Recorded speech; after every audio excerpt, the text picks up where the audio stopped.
Hello, everybody. If you tuned in to see Coach, he'll be here.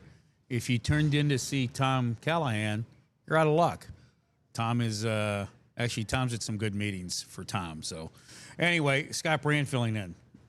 How you doing, PD Land?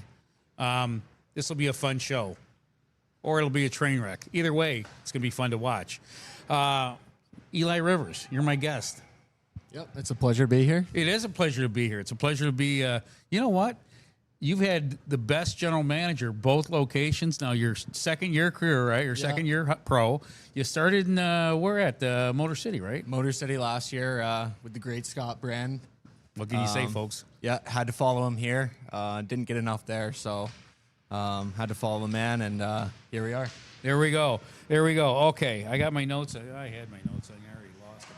Here we go. Okay. Waterbury, Vermont. Yes, sir. What's Waterbury, Vermont like? It is a tourist central place. It's actually the home of Ben & Jerry's ice cream. Really? Yes, sir. That was my high school job, scooping ice cream. It's also the home of Green Mountain Coffee Roasters, the Keurig, all that. So lots of tourists coming in for fall leaf peeper season. But other than that, it's a great place. Were you born and raised there?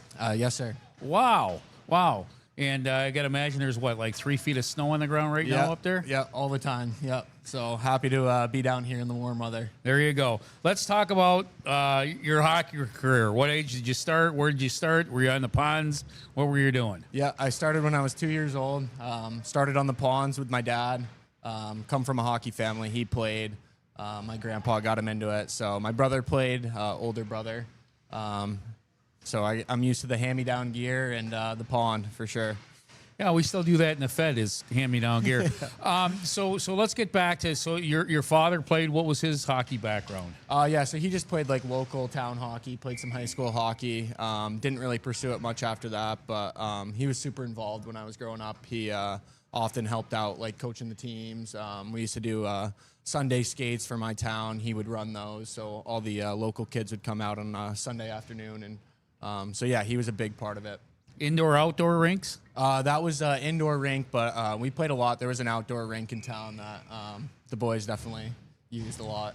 Yeah, well, you know, us older folks in the north had a lot of outdoor rinks, but it can get quite cold like it is right now. We're in case you don't know where we're at the Florence Center. If you hear hockey in the background, that's there's senior league tonight. And we've got a 4-team league up here, and things have gone very, very well for them.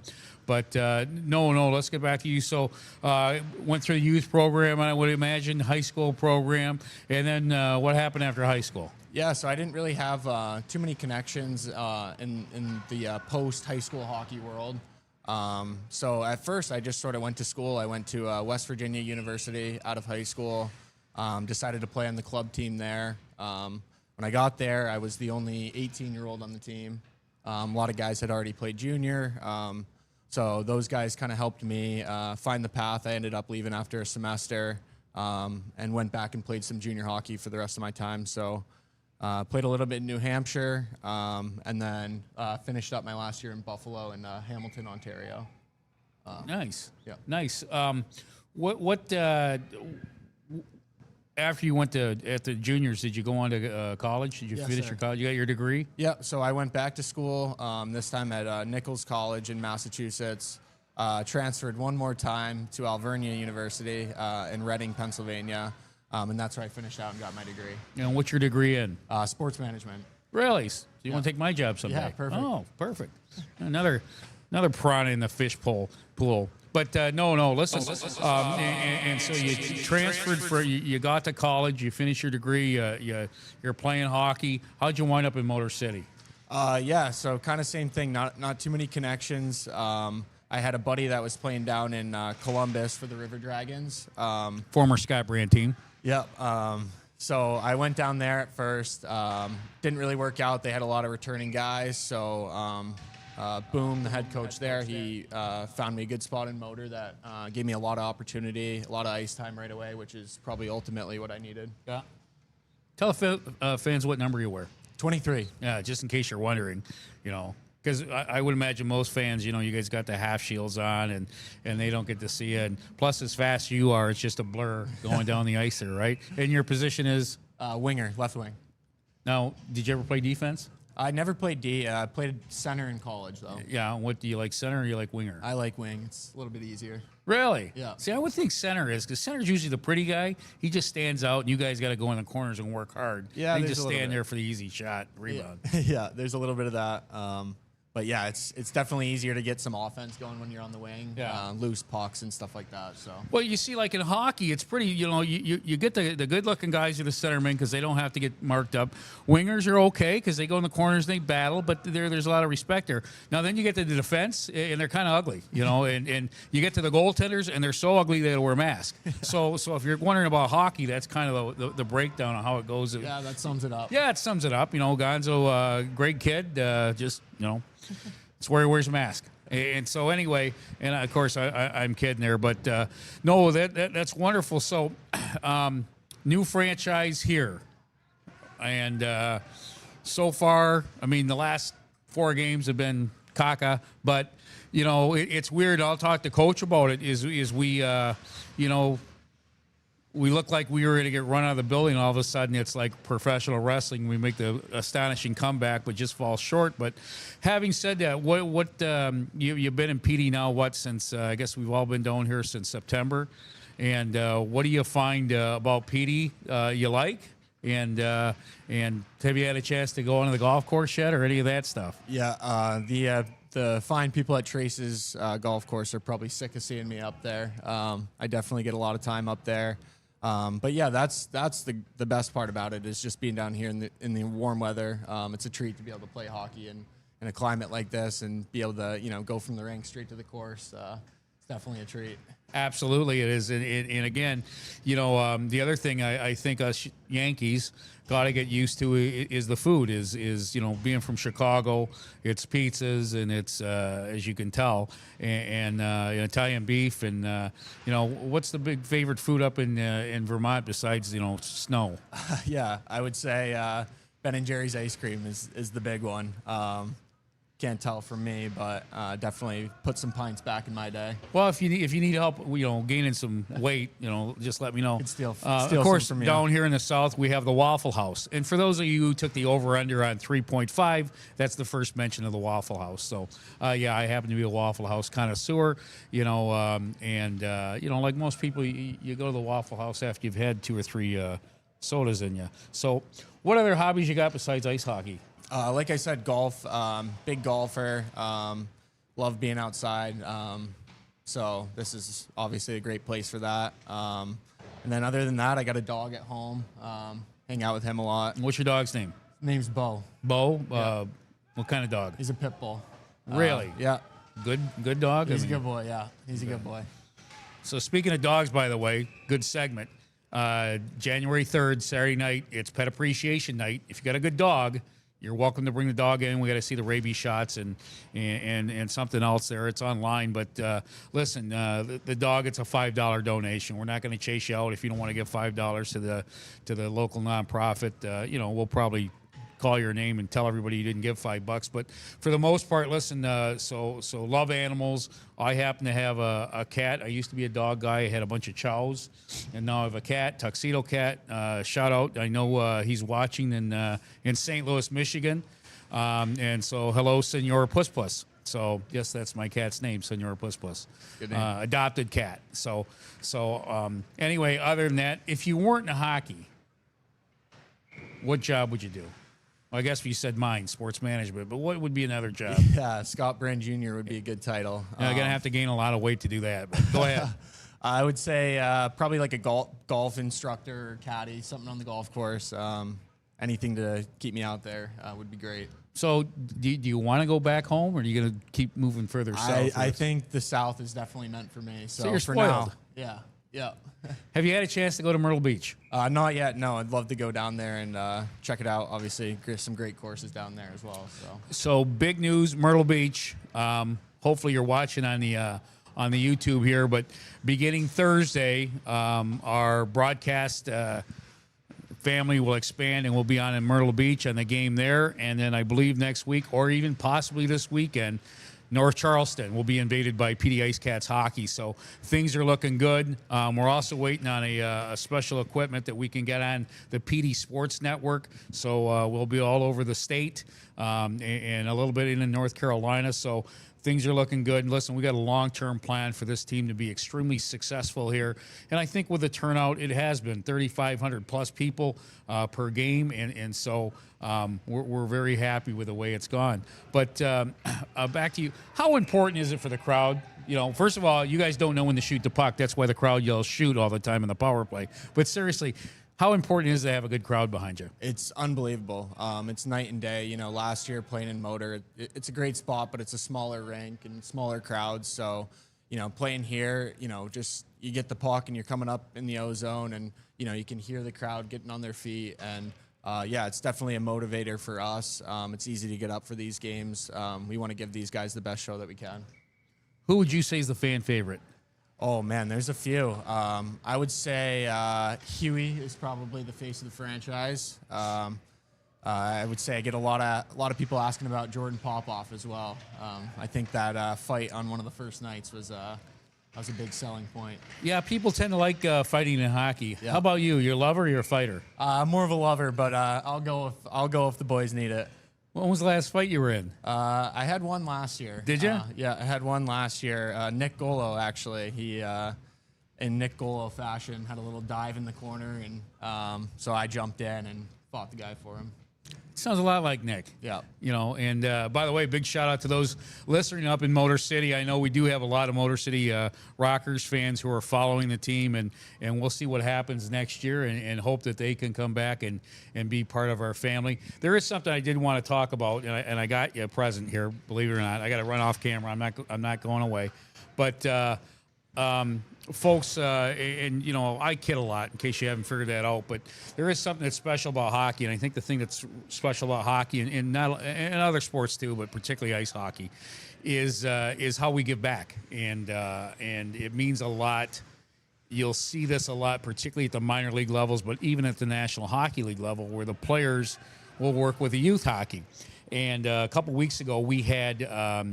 I almost said Greensboro, Columbia. We had the Columbia kids come over, and post game, you guys, they tried to teach you guys how to play hockey. Well, it didn't work, but you guys got to work with them. And I got something here, and I want to give this to you, and you can unwrap it. Oh yeah. But go ahead and unwrap that and show that to the fans. But folks, this is, you know. It's nice wins and losses. It'll be great when we have the cup up in the air and I get my big bonus. But what's even better is when you can do stuff like this for the community, and that's really what this is all about. So hopefully you guys get a good look at that. And that's yourself helping a young man after one of the practices. So that really special. But you go ahead and take that. And yeah, that's a great pick. And anyway, appreciate everything you do for the community. We also appreciate you being on the Scott Branch show. Oh, I'm sorry, it's the Coaches Show, not the Scott Branch Show yet. Are we about due for a break, right? If I'm looking at that clock, right? So we got to go pay some bills. I hate when people say that. We got to go pay some bills and take a bite of our waffles from Waffle House. 2, by the way, if you're counting. And we'll be right back. We're going to be right back with our coach. So right. Thanks for being on. Yeah, thank you. Appreciate it. Okay. Hey, grab me one too.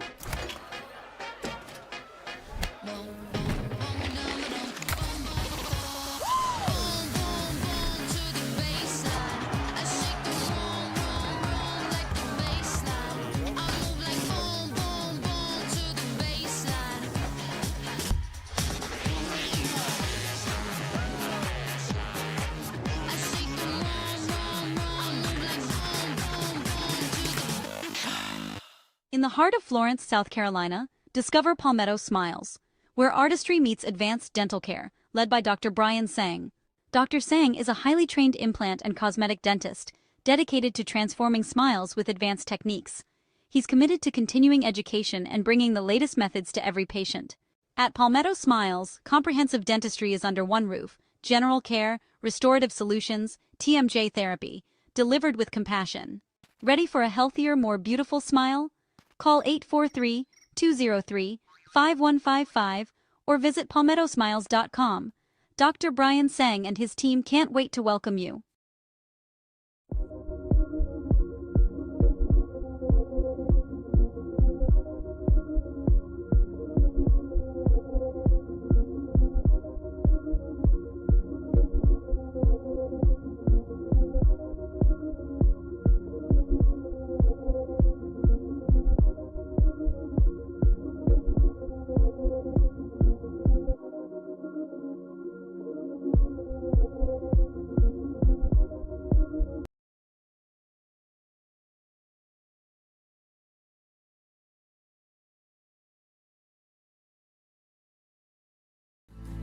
Get ready to savor the flavors of our long-standing family recipes bursting with authenticity and love. Indulge in the vibrant colors and aromas that create a fiesta for your senses with every bite. Your journey through our menu is a delicious adventure guided by tradition and the freshest ingredients Mother Earth has to offer. Come join us at 842 Woody Jones Boulevard in Florence. Order online at margaritasmexicanrestaurants.com. Margaritas. Experience the love in every bite. Ding dong. Mountain Dude? The mountain is calling. Give me a mountain, lots to do. Give me the sunshine, give me a dream. Give me something simple and true. All I need is sunshine and that cool, refreshing mountain dew. Yeah, give me the sunshine, give me At the Law Office of W. James Hoffmeyer, we strive to help our clients in whatever situation they are facing. Whether you need help with criminal law, personal injury, or family law, our hard-working team will assist you throughout the process with compassion and integrity.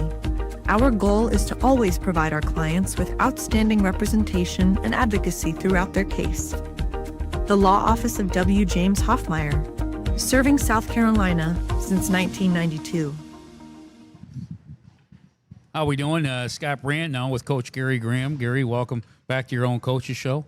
Yeah, I was kind of surprised when I seen you sitting up here. You were like, hey. Am I interviewing you or are you interviewing me? It'll be a little what of both. What do the fans want to know more? Let's get Aiden, let's get something going on YouTube. Do we want Coach Graham asking our GM of the business side of things questions, or are they more interested in hearing about the weekend? Let's see what they say. Let's get some feedback going. Let's get a poll going.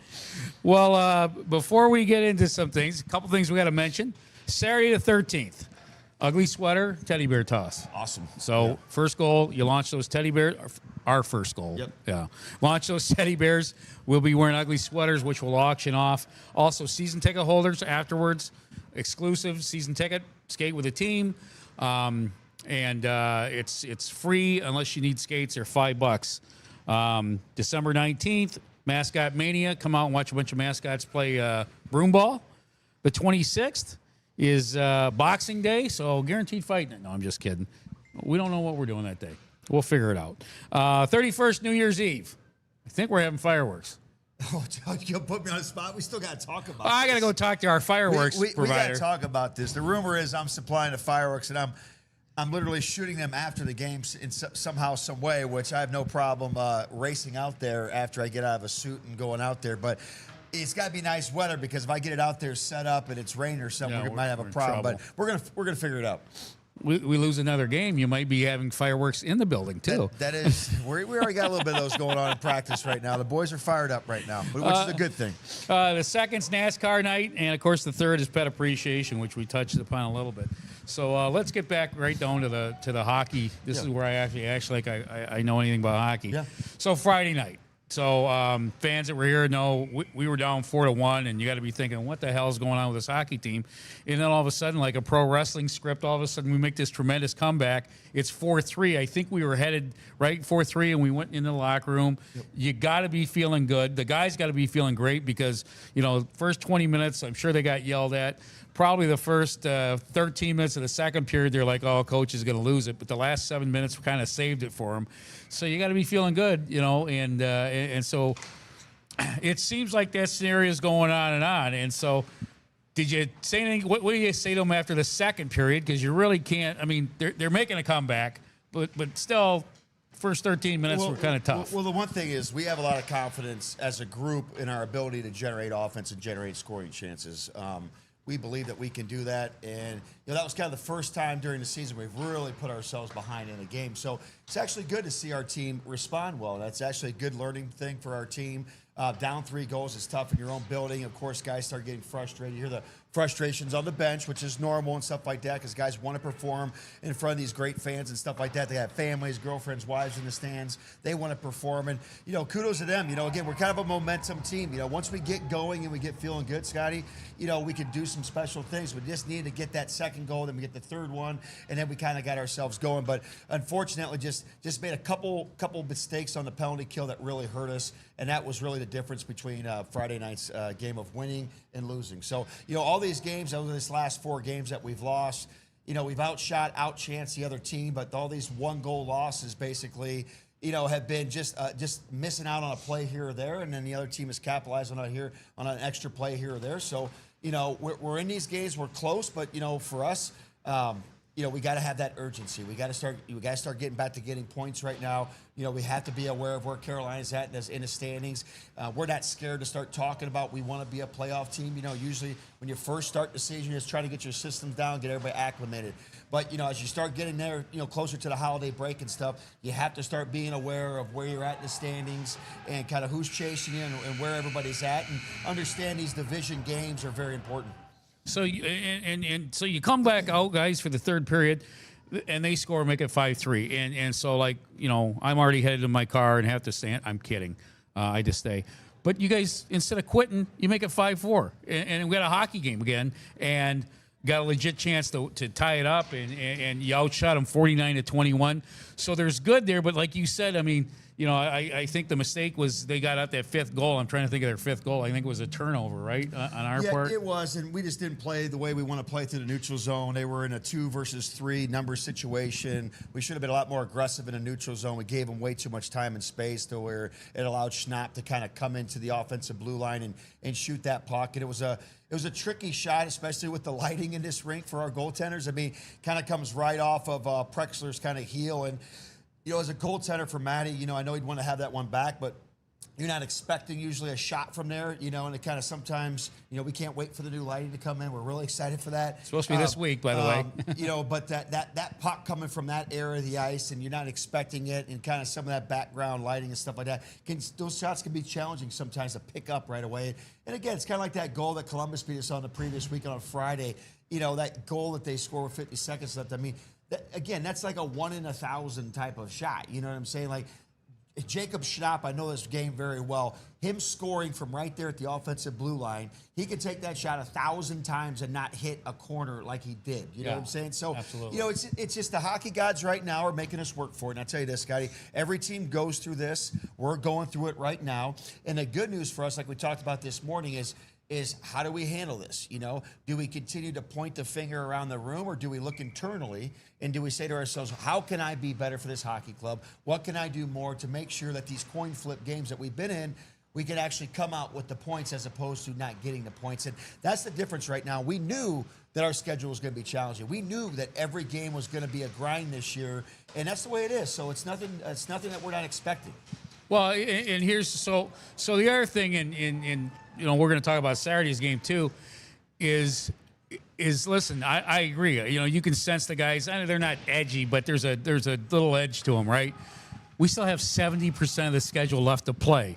So, and folks, there's usually a time where teams go, I don't know if we're in a slump, but we're not in a slump. We're not playing a full 60 minutes of hockey. Yeah, really, like I said, really it's very rare a team, again, it's kind of the cliches, Tom and I talked about this, very rare that any team plays a full 60 minutes. You're going to have ebbs and flows of the game, right? But the thing is, we've controlled, if you look at the analytics of the game, if you're an analytics guy, we're controlling the play in all these games, in terms of generating scoring chances, grade A is what we talk about. Now, the one thing, I'm not a big thing, we have absolutely been out shooting the crap out of teams, but some of that's misleading. You have to understand, you're looking at grade A chances. And then again, are we getting to the net to find those second chances, right? And second chances are where we could do a better job of. Again, getting more traffic around the goalie's eyes, when we're shooting for the points. So there's some things that we could do better to put ourselves in a driver's seat to score more goals offensively. So you can look at those stats, but you also have to look really at the clips and say to yourself as a coach, you can't just say, wow, we generated this many shots, this many great A's. On those chances, where was our secondary guy going to the net when that rebound? Was he going to the right spot, or was he hanging out on the outside? Was the guy's first steps taking the goalie's eyes, or was he kind of flailing away and letting the goalie see the puck? So you want to try to break it down that way so guys can understand how these little details really add up to success. Absolutely. Then Saturday we got to go back up into the annex barn up there, and really a good hockey game. I mean, not typical for us. We didn't score, but it was a good game, good goaltenders both sides, and then again they took a lead. And we could have packed it in, but we didn't. We come back and tie it up late in the game, extra attacker. Yeah, good hockey game. I mean, again, both teams, we did a lot of good things offensively that game. I think both games we hit at least 2 posts and crossbars each night, and even the same thing back to Columbus. But again, it's not like we're not getting chances. I think the biggest thing for me is I've been through these situations with teams over my career, and the biggest issue is if you're not generating scoring chances. When you're losing games and you're in a funk and you're not generating, that's a concern. Like that's not our issue right now. Our issue is how we're playing. We're having some defensive breakdowns, and most of them are off the rush. Is how we're playing things, and we want to be an aggressive team, but in certain situations we're being too aggressive, and that can happen sometimes to teams that you want to win so bad, but there's a difference between working hard and working smart. Some guys don't know the difference, you know? So it's like, okay, I want to work hard, I want to chase this play, but it's like, no, I can't chase this play because there's a guy coming down the middle of the ice, and I got to be patient here, and I got to play the percentages of the scenario, right?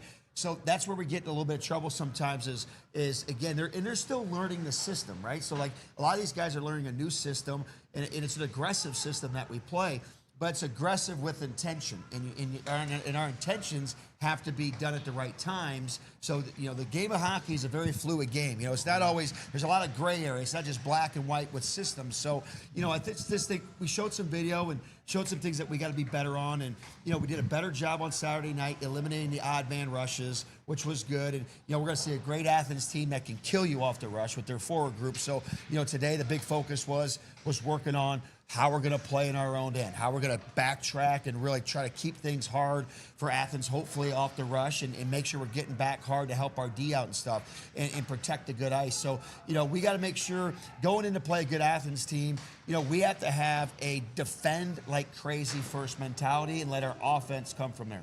Yeah, no, and we'll definitely be talking about Athens 3 games in a row, starting there Thursday, Friday, and then back up in our home barn on Saturday. But just the last thing I want to mention, because the fans were upset over it, and it was mentioned that, we got to overtime, and there were 2 penalties, and one was very obvious, not called, where there was a turnover. They came down 2-on-1. Didn't score, and then we get called with a slashing penalty. And this is not here to rip the referees. I mean, because it's an easy excuse, and you always and we're not looking for those. No, and you don't listen. Like as a referee, you always tell people don't put yourself in a position where a bad penalty call is gonna take a game from you. I mean, you got to go out and control the game. But does it get frustrating? I mean, particularly at one play where you got tripped. It's really frustrating when you lose a game on it, and then on top of that, you felt like you deserved the better outcome, right? You had the more chances. You really controlled the play.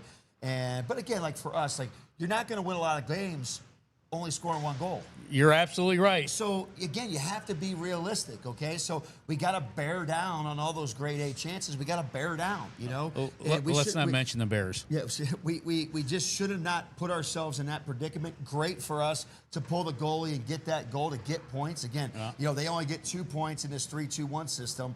And then we get 1 with the overtime loss. So they only gained 1 point on us on that Saturday night in the standings. So that was actually really big when it comes down to the points in the standings. But, the guys, and, we talk about this. There's going to be games this year for the fans. There's going to be games that we win and we don't deserve to win. And there's going to be games that we lose that we probably deserve a better outcome. And that's just sports. It is, particularly with what 56 or 58 56 games, games. 56 games. I mean, that's a lot of ice hockey, and again, still got 70% of our schedule left, and things change. If there was a rule change in hockey, what would you like to see? Is there anything that comes to mind? Is there anything that you're like, you know what? Any puck shot in the net outside the blue line's worth 2 goals. Yeah. 2 points. Is there anything that, you know? And here's the thing: is being a former guy in the rules committee, I'm really anti-touch the rules. I think, listen, the game's fine. I think they did a nice job in the 10s or early 2000s where they started to call a little bit more of the hooking and the holding, and listen, that's because we've got the 2 twins, and we've got Nick and the Nick brothers, and they're not exactly tall stature, but because of the way the game is supposed to be called, is they can go out and showcase their talent. And I think absolutely. there's a lot of players, particularly in that 80s era. Think how many goals Gretzky would have if they didn't get to, mug him on the way to the net. So, Well, God, think about the defenses that Michael Jordan played against. If Good Michael point. Jordan was playing against these soft NBA defenses, God knows what he'd be doing. I mean, the guy, every time he went to the paint, was just getting absolutely demolished. The whole reason when he turned around his game, if you really watch the documentary on him and really study Jordan, was they made a commitment because it kept getting beat up by the Pistons. Probably your Yeah. Pistons fan. Is they made a commitment to getting in the gym and lifting like maniacs. They had to get tougher. And that was a big reason when they got over the hump against the Pistons. Were like, they just had to be able to handle that type of contact. The game's not played like that anymore. But back to your original question, I love the way the game's played because, again, you want your skilled players to be able to play. And defense, I was a defenseman when I played. And, the defenders shouldn't be able to hook and hold and interfere with the flow of the game and stuff like that. So I love everything about the game. What I hate is when these rule committees, and no offense to you, but they feel like they have to do something. It's like the NFL Agreed. with the kickoff thing. I absolutely can't stand it. It drives me nuts. I mean, absolutely drives me nuts. It's like, okay, if that's so important, then why not make the NCAA do it?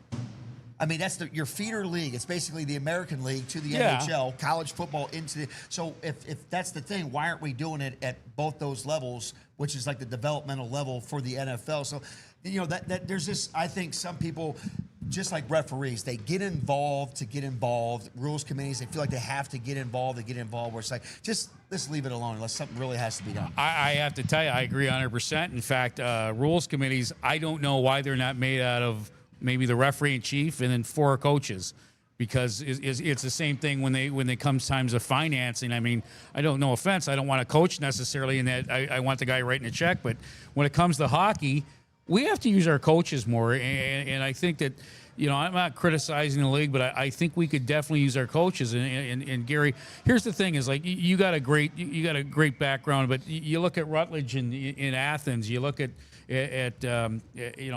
Columbus, you look at Harry up in Winston-Salem, and we've got some really good coaches in this league, and we really need to be more proud of them, and I think get them out front and get them more involved. Now I know.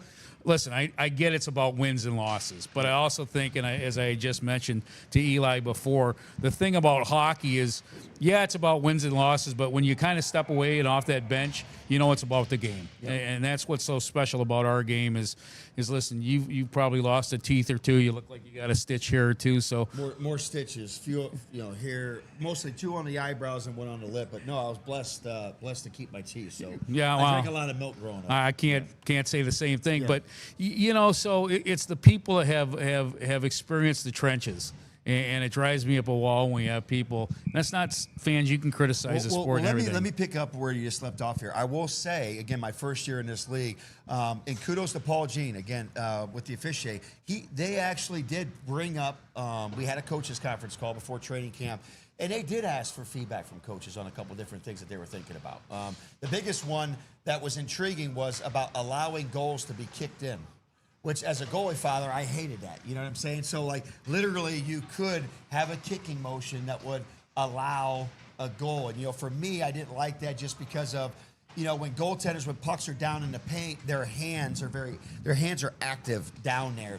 And, there's holes just like, in between where their glove and their wrists are at and stuff. So, when you have a goaltender with his hands down low, and then you got guys kicking around there. To me, it just seems like I've seen a player, Joey Leach for me, a Colorado Avalanche contractee up in Kalamazoo, get stepped on his wrist. And absolutely one of the most gruesome injuries I've ever seen. Sheared all of his tendons. He was out for a year, came back, but gruesome, absolutely gruesome injury. I don't want guys trying to kick anything around when a goalie's hands are exposed down there, right? So, that was something, but they did ask for feedback, which was nice. The Southern Pro, they did that a little bit too with the coaches about things. And then in the ECHL, they get involved too as well, bringing the coaches in, which is nice. So, but the majority of coaches will tell you we don't normally want to change anything, honestly. Most coaches just keep it the same. And we get upset more about misconducts and suspensions, right? So that's usually what coaches get most of, because you'll see a guy get suspended for 2 games for something, and then you'll see the same type of guy do the same thing and get suspended for 1 game or something like that. Or a guy gets 5 games for this and 2 games for that. That's where coaches probably at all levels that I've been at get the most upset with is like, okay, once you set a standard, you got to stick to that in similar situations. Absolutely. Yeah. Absolutely. Rule change I'd like to see, shootout before the game. Now, before you laugh, we actually did that, and that was one of the changes I had. And the thought was we had people who were getting late, and plus we thought the shootout would be fun, and particularly once you went in the overtime. And sure as heck, we did it, and we went in overtime. Yeah. And people accuse Port Huron of not generating offense, but they did. I mean, it was a really good overtime. We lost, right? So, of course, everybody hated me. I just want to remind all the fans that we did go on a 24-game win streak in a row after that. So it had to be that. It was obviously it had that. to be. Wasn't anything else. Yeah. So, we got to take a break yet? Not yet. I got 3 more minutes. So this week's practice. Yeah. Okay. And I want to get more into Athens after the break, but this week's practice. What was we skated?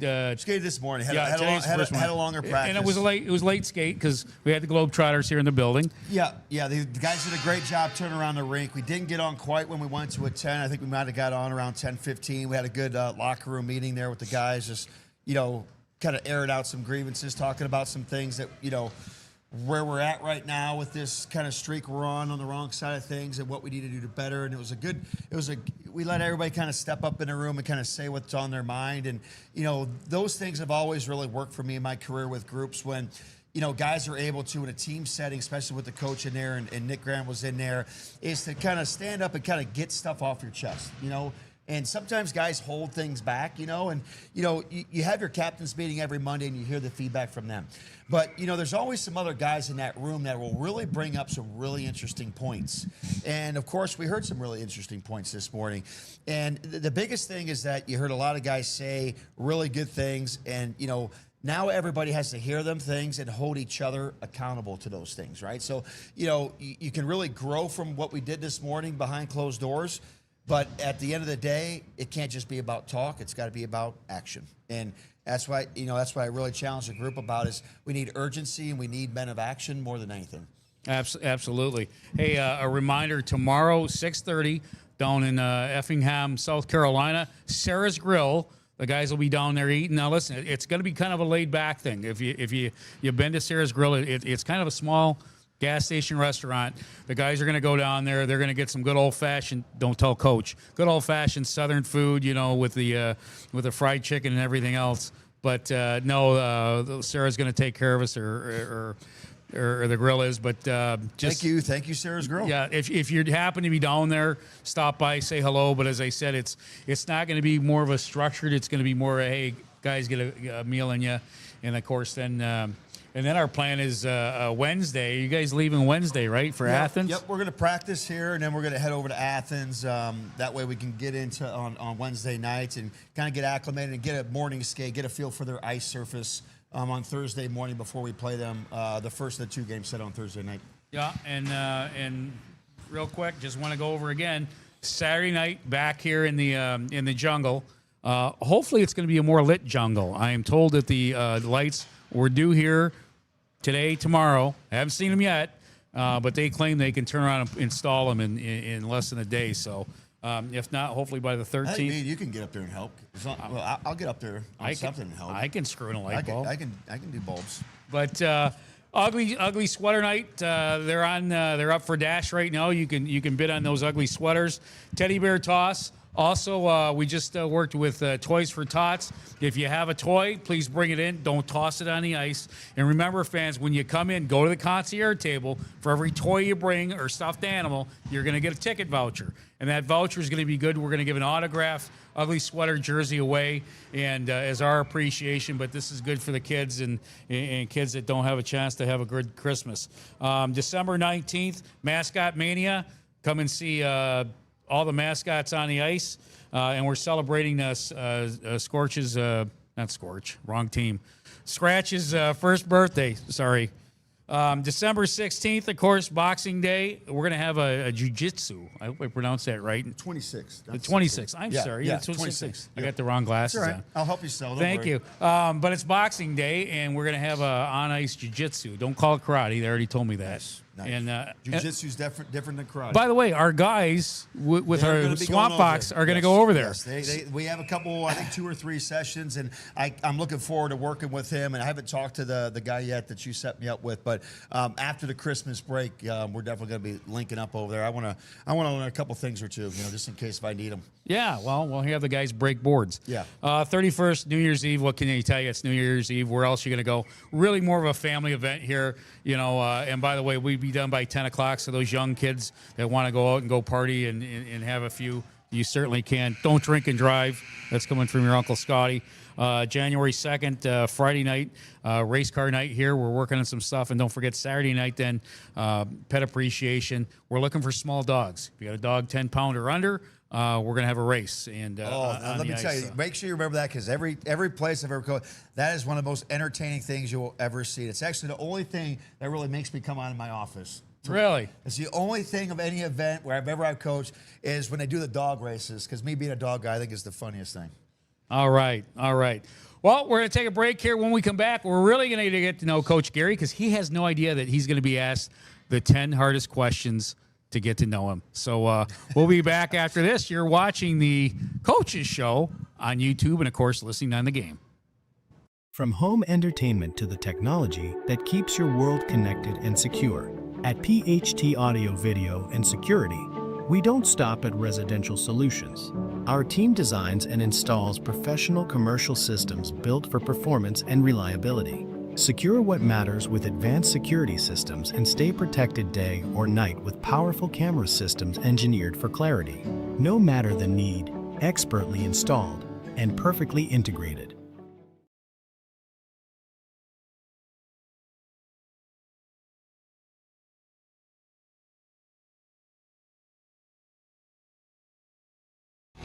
You're watching the IceCats Broadcast Network. At the law office of W. James Hoffmeyer, we strive to help our clients in whatever situation they are facing. Whether you need help with criminal law, personal injury, or family law, our hard-working team will assist you throughout the process with compassion and integrity. Our goal is to always provide our clients with outstanding representation and advocacy throughout their case.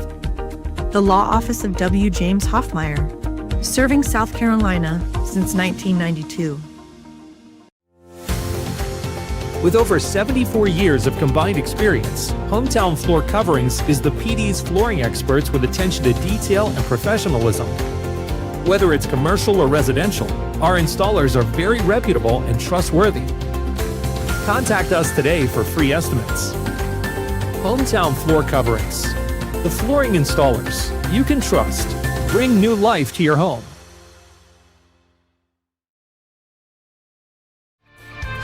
In today's world, first impressions matter. Step into a realm of sophistication at Butler's Fine Men's Clothing. From timeless tuxedos and elegant suits to refined sportswear, Butler's offers a collection that defines class and confidence. Embrace the tradition, experience the luxury, and stand out with style. Butler's Fine Men's Clothing, where every stitch speaks volumes. In Hawaiian culture, food is more than just a meal. It's how we show love, connect with one another, and carry on tradition. At Aloha Kitchen, our mission is to share that with everyone who walks in our doors. Our dishes serve the bold flavors of Hawaiian food and the true spirit of aloha. Where Southern hospitality meets Hawaiian aloha, that's Aloha Kitchen. You're watching the IceCats Broadcast Network. And we're back to the Coaches Show. Should be the Gary Graham Coaches Show, right? It's not just about me. It's about whoever else is on here. Like, again, tonight was the Riv Show. Call him Riv Show. Eli Rivers, 2-3. Or the Michelob Ultra. Or the Waffle House. Or the Pepsi. Again, make sure you go and stop and get your Pepsi. I'm a Mountain Dew guy. One of our key sponsors. Drink Pepsi products. I'm drinking Pepsi Zero, as you can tell. Yeah. I don't think they want me to be a spokesman for them. Hey, and you bring up a good point there. You see all the dasher boards and you look at the game program and all the places we go. If you happen to go into a IceCats sponsor, just say thank you. That's all we need you to do. You don't have to buy anything. I mean, but if you could just say thank you and know that, you appreciate their support, that goes a long way. I agree. We're going to do a segment here, and I'm sure Tom doesn't do this segment because Tom's a professional. I'm not. But I have to tell fans before we start, please, there's no betting on this. So get off your internets and your MGM Grands and all that other stuff. And so there'll be no betting on this. So Okay. this can be rapid fire questions. Rapid fire. All right. Okay. I just either or. Okay. I want the fans to get to know who's our coach. Okay. Go for Okay. it. Coffee or tea? Coffee. Okay. Beach or the mountain? Beach. Question for about a hot dog. Ketchup allowed on one? I'm boring. I go plain.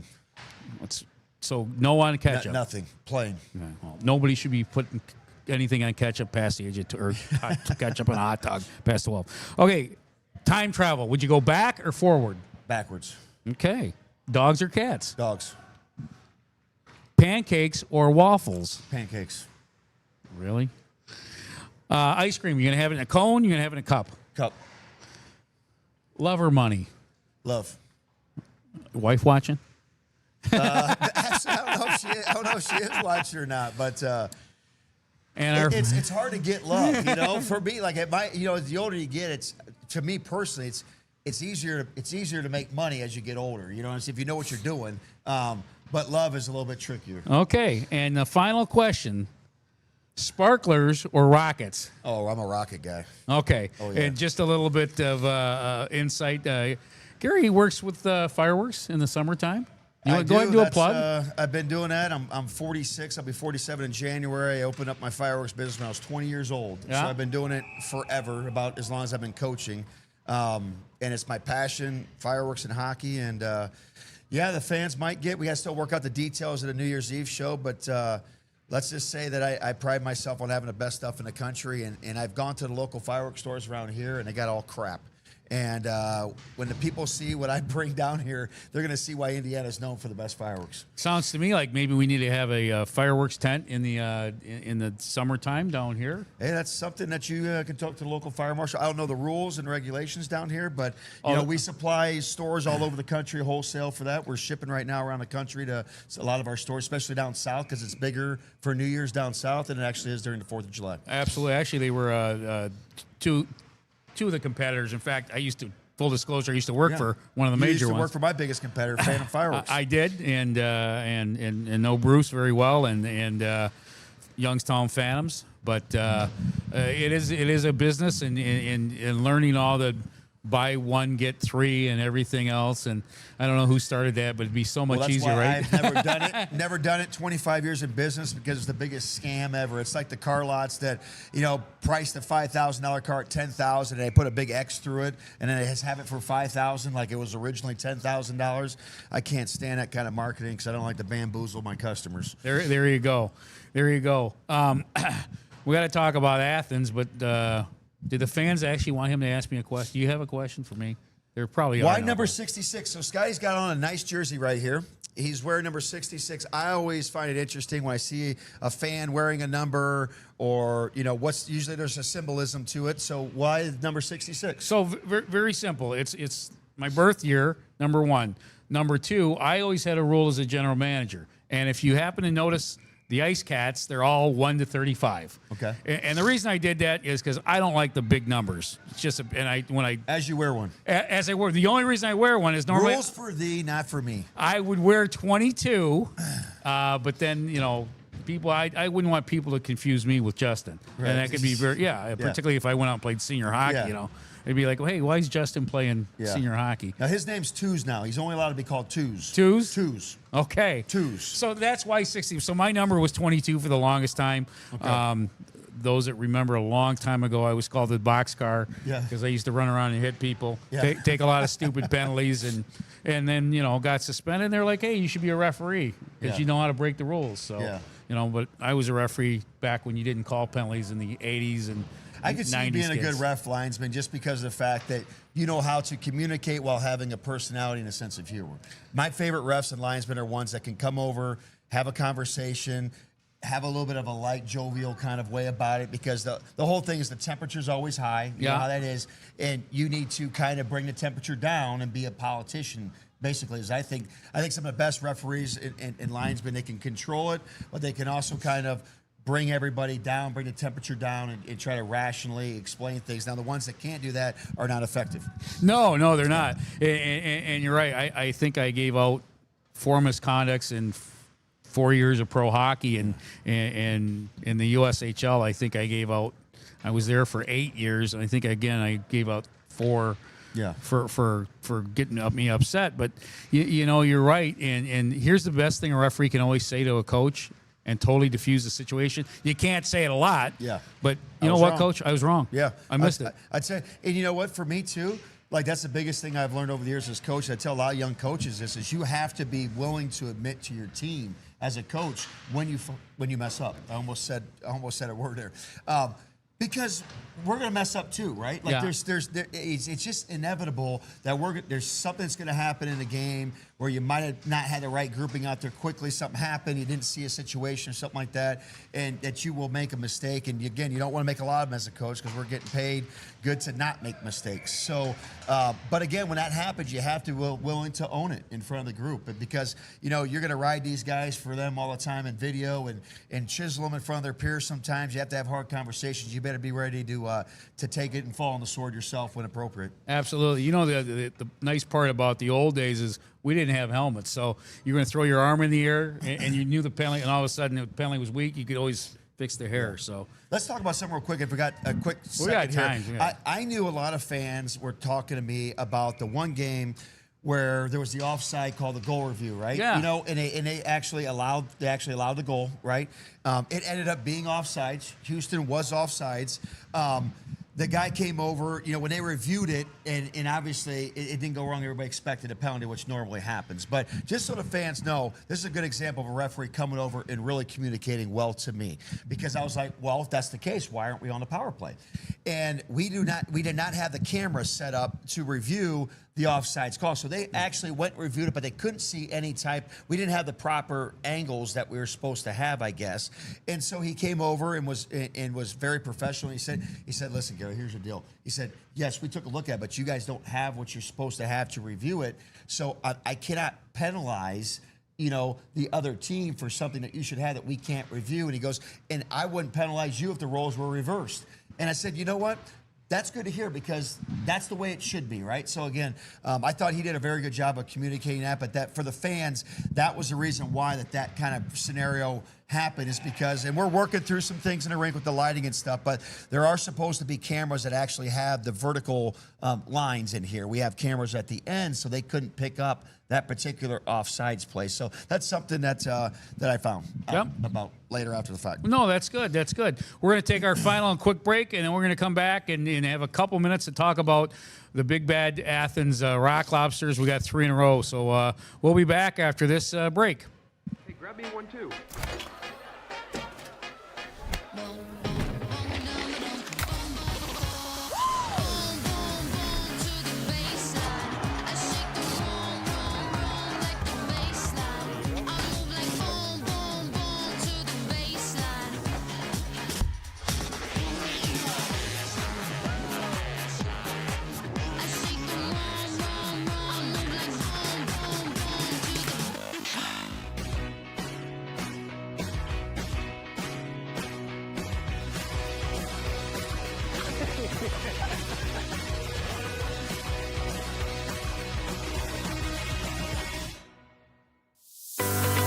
Southco Commercial Curb Appeal is the trusted partner for businesses in Florence and surrounding areas that want to maintain a clean, safe, and attractive commercial properties. With our wide range of services, from sweeping and landscaping to snow and ice treatment, we're here to ensure your property remains in pristine condition all year long. Southco Commercial Curb Appeal. Experience the difference. At the law office of W. James Hoffmeyer, we strive to help our clients in whatever situation they are facing. Whether you need help with criminal law, personal injury, or family law, our hard-working team will assist you throughout the process with compassion and integrity. Our goal is to always provide our clients with outstanding representation and advocacy throughout their case. The law office of W. James Hoffmeyer, serving South Carolina since 1992. Get ready to savor the flavors of our long-standing family recipes, bursting with authenticity and love. Indulge in the vibrant colors and aromas that create a fiesta for your senses with every bite. Your journey through our menu is a delicious adventure guided by tradition and the freshest ingredients Mother Earth has to offer. Come join us at 842 Woody Jones Boulevard in Florence. Order online at margaritasmexicanrestaurants.com. Margaritas. Experience the love in every bite.